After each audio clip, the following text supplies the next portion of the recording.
नमस्कार बच्चों, पिछली कक्षा में हमने उपसर्ग और उसके कुछ उदाहरण देखे थे और आज की कक्षा में हम पढ़ेंगे प्रत्यय। प्रत्यय शब्द क्या होते हैं? शब्दों के पहले हमने उपसर्ग में पढ़ा था आदि में जुड़ते हैं। यहाँ प्रत्यय में हम देखेंगे कि शब्द अंत में जुड़ते हैं। शब्दों के अंत में जुड़कर शब्दों के अर्थ में विशेषता लाने वाले शब्दांश यानी शब्दों के अंश प्रत्यय कहलाते हैं। यानी किसी शब्द के अंत में जुड़कर जब कोई विशेषता लाने वाला कोई अर्थ बनने वाला जो शब्दांश होता है वो हमारा प्रत्यय कहलाता है। जैसे कि पढ़ा में ई लगाने पर पढ़ाई बनता है। यहाँ पर प्रत्यय शब्दों में हम देखेंगे कि प्रत्यय से संज्ञा शब्द बनते हैं, विशेषण शब्द बनते हैं या क्रिया वाले शब्द बनते हैं। तो सबसे पहले हम देखेंगे संज्ञा बनाने वाले प्रत्यय, यानी कि कुछ शब्दों में प्रत्यय शब्द जुड़ने के बाद वो संज्ञा शब्द में परिवर्तित होते हैं। जैसे शब्द है आई। आई यहाँ पर शब्द बना चढ़ पे, अगर प्रत्यय लगने पर बना, आई लगने पर बना चढ़ाई, ऐसे ही बना आई लगने पर पढ़ाई। उसी प्रकार से शब्द है आहट। आहट शब्द जब प्रत्यय के रूप में घबराने पे लगा तो हो गया घबराहट और मुस्कुराहट। और ये शब्द क्या है? संज्ञा शब्द क्या होते हैं? व्यक्ति, वस्तु, स्थान या भाव को। तो ये भी भाव है, मुस्कुराना, मुस्कुराहट और घबराहट। तो इसमें ये संज्ञा के शब्द बने हैं। घबराने में आहट लगने पर ये बना है घबराहट और मुस्कुराने में शब्द लग के ये बना है मुस्कुराहट। उसी प्रकार से आवट शब्द है, इसको अंत में लगाने पर बना मिलावट, ऐसे ही शब्द बना लिखावट। फिर है आन शब्द। आन शब्द प्रत्यय के रूप में उड़ान में लगा तो उड़ान, मिल में लगा तो मिलान। उसी प्रकार से ई शब्द मजदूर में लगा तो मजदूरी और तैराक में लगा तो तैराकी। तो संज्ञा वाले जो शब्द हैं, यहाँ पर जो प्रश्न आएगा इसमें भी ऐसे ही आएगा। आपको हेल्प के लिए शब्द दे दिए जाएंगे और इन शब्दों के प्रयोग करते हुए आपको प्रत्यय शब्द बनाने होंगे।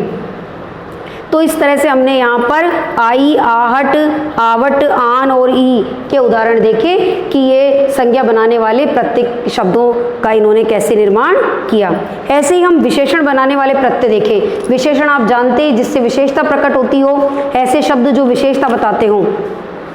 देखिए यहाँ पर आ है और भूल में अगर हम आ शब्द का प्रयोग करते हैं, आ शब्द अंत में लगता है शब्दांश के, तो ये हो गया भूला। यानी भूलने की कोई विशेषता होती है, ये मैं चीज़ भूल गया।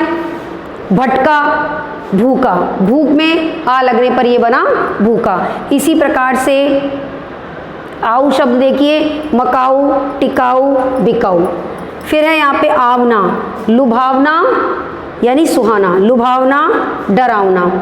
और ये विशेषण वाले शब्द हैं। इक लगने पर देखिए धार्मिक और नागरिक। उसी प्रकार से ई शब्द के अंत में लगने से बना असल में, असल के अंदर लगने पर बना असली, और ऐसे ही नकल में लगने से बना नकली।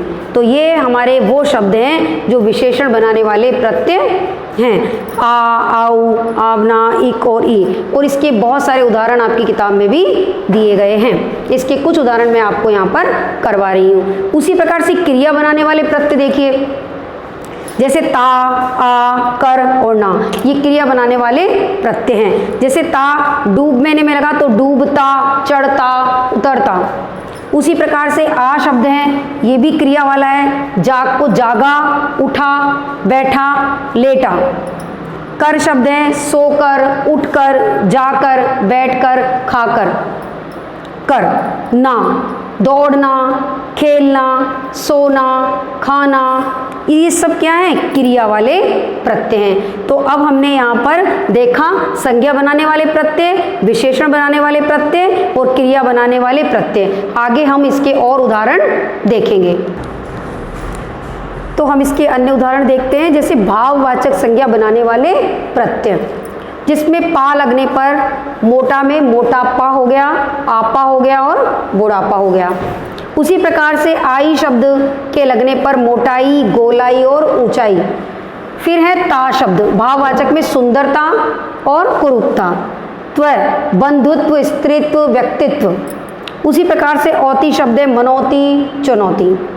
फिर हम देखेंगे इसमें कृतवाच्य प्रत्यय, यानी जो लोग कुछ कार्य करते हुए दिखाई देते हैं। आर, कुम्हार, लुहार, सुनार। इया, रसोइया, सुखिया, दुखिया। फिर है अक शब्द, पाठक, सुधारक। कर्मवाच्य प्रत्यय के इसमें कुछ उदाहरण हैं, जिसमें हम देखेंगे वा शब्द से पांचवां, सातवां, आठवां आदि शब्द। सरा शब्द है दूसरा, तीसरा। हरा शब्द लगने पर इकहरा, दोहरा और तिहरा, किसी शब्द की परतों के बारे में। तो ये है हमारे कृतवाच्य प्रत्यय और ये है हमारे कर्मवाच्य प्रत्यय। इसके और कुछ उदाहरण भी देखें, जैसे स्त्रीलिंग वाचक प्रत्यय, ये केवल स्त्रियों के लिए ही प्रयोग किए जाते हैं, खास करके आ शब्द, प्रिया, बाला, शिष्या, सुता। वहीं पर आप देखिए ई शब्द, देवी, शेरनी, लड़की, बेटी। और इन शब्द, ये भी खास करके स्त्रियों के लिए आता है, धोबिन, सुनारिन, मालिन, कुमारिन आदि। फिर है क्रिया की विशेषता बताने वाले प्रत्यय, जो क्रिया, एक हमने पढ़ा था क्रिया के और एक हमने पढ़ा था विशेषण के। यहाँ हम क्रिया विशेषण से बनाने वाले प्रत्यय देखेंगे, जैसे पूर्वक, सफलता पूर्वक, शांति पूर्वक। तय शब्द के देखिए तय और हलंत, साधारणतय, विशेषतय, फलतः। फिर यहाँ पे शय में हलंत लगा हुआ है, देखिए पंक्तिश, अक्षरश और वाक्यांश। तो बेटा इस तरह से बच्चों हमने उपसर्ग और प्रत्यय के कुछ उदाहरण देखे। और आपकी जो पाठ्य पुस्तक है, उस पाठ्य पुस्तक में पाठों के, यानी कि स्पर्श पाठों के से कुछ उदाहरण दिए गए हैं, यानी हर पाठ के उपसर्ग और प्रत्यय के उदाहरण आपकी किताब में दिए गए हैं। और उन उदाहरणों को भी आप अपने पाठ्य नोटबुक में करें, ताकि आपको शब्दों में ये पहचानना आसान हो जाए कि संज्ञा वाले कौन से हैं, विशेषण के कौन से हैं, कृत्य के कौन से हैं। इस तरह से आप उपसर्ग प्रत्यय के 5-5 उदाहरण अपने नोटबुक में करें। आशा है आपको उपसर्ग और प्रत्यय समझ में आए होंगे। आज के लिए इतना ही, धन्यवाद।